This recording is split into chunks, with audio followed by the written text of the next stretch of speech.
Pour faire son travail, chacun a besoin d'avoir une représentation dans sa tête de ce qu'il a à faire. Et donc, cette question de la représentation du travail, qui est une construction intellectuelle dans la tête de chacun, c'est très très important pour comprendre ce qui se passe quand on est dans un groupe de travail, qu'on est en train de discuter, ou quand on est dans un processus d'amélioration des conditions de travail, ou d'amélioration de la performance, ou d'amélioration de la santé et de la sécurité. Alors, quand on va organiser ce groupe de travail, ou quand une personne regarde une autre qui est en train de travailler, il faut bien comprendre qu'on ne voit pas la même chose. Si je suis un responsable de la maintenance, pourquoi je vais venir regarder cette personne travailler? C'est parce qu'il y a un problème de maintenance ou un problème technique.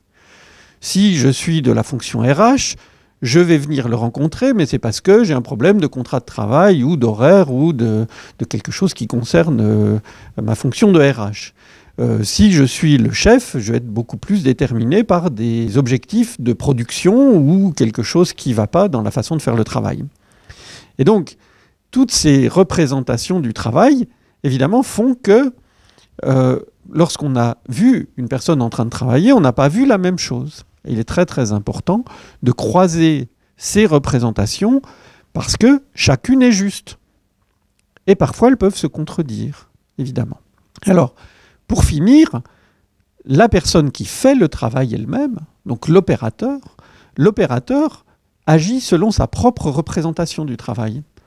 Et donc, si on n'a pas compris pourquoi il se représentait le travail de cette façon-là, on ne va jamais pouvoir comprendre pourquoi, dans certains cas, il ne fait pas ce qu'on lui demande de faire. Ou alors, il ne le fait pas exactement de la même façon. Et donc, c'est pourquoi cette notion de la représentation du travail est une notion très très importante pour comprendre les bonnes raisons de faire le travail de cette façon. Et donc, c'est quand on va partager ces représentations qu'on va pouvoir finalement comprendre et améliorer le travail, que ce soit pour améliorer la performance ou que ce soit pour améliorer la santé. Quand on fait une réunion, on réunit un groupe de travail avec des acteurs qui ont des fonctions différentes dans l'entreprise, on va donc pouvoir croiser les représentations du travail qui sont orientées soit par la qualité, soit par la productivité, soit par la gestion des compétences, soit par l'efficacité des gestes ou par la santé et la sécurité. Et le fait de croiser ces différentes représentations nous permet de nous construire une représentation collective, enrichie du travail, sur la base de laquelle on va pouvoir réfléchir des améliorations qui seront beaucoup plus réalistes et beaucoup plus efficientes. En fait, le partage d'une représentation du travail qui est enrichie par ces différents points de vue, c'est quelque chose qui est vraiment nécessaire parce que c'est sur cette base-là qu'on va pouvoir se comprendre lorsqu'on parle du travail. Et on va pouvoir comprendre les différences des points de vue et les expliquer.